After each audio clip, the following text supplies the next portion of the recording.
Sofia tahun 1924. Ia bekerja di bagian penyakit menular di Rumah Sakit Centrale Bulgarike Ziegenhaus atau sekarang Rumah Sakit Cipto Mangunkusumo di Jakarta.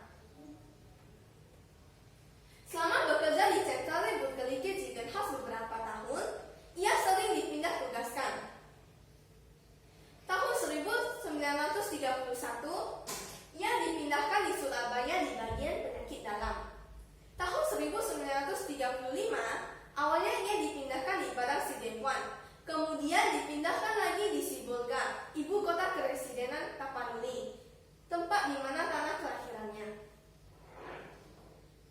Pada pecah Perang Dunia Kedua, diiringi dengan peralihan kekuasaan dari Belanda ke Jepang, memberikan pengalaman yang berharga bagi Dr. F. Tobing.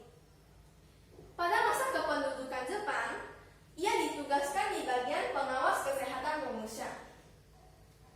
Ia melihat bagaimana para Rumusya yang dipaksa bekerja untuk kepentingan penjajah.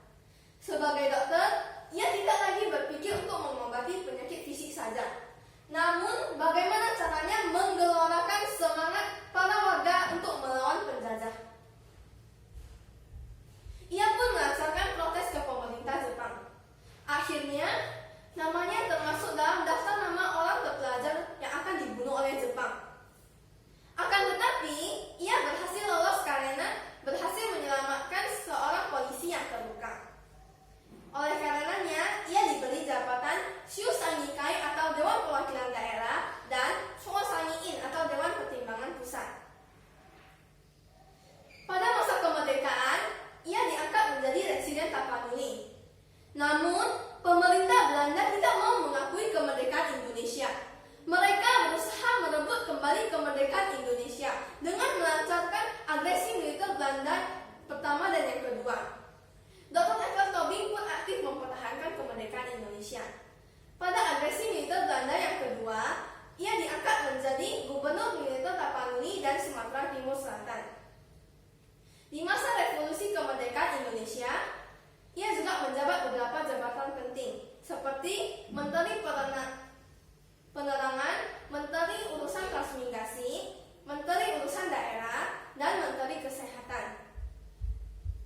Bapak F. Tobing meninggal di Jakarta pada 7 Oktober 1962 pada usia 63 tahun.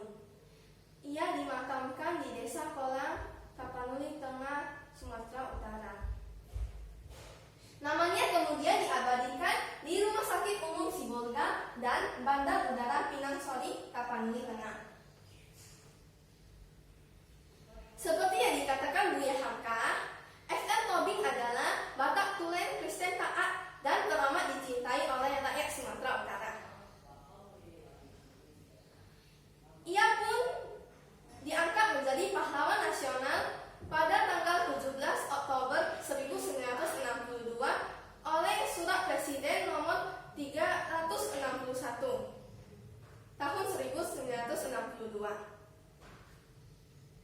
Nah, itulah sepak terjang beliau yang mendedikasikan hidupnya bagi sesama dan bangsa Indonesia.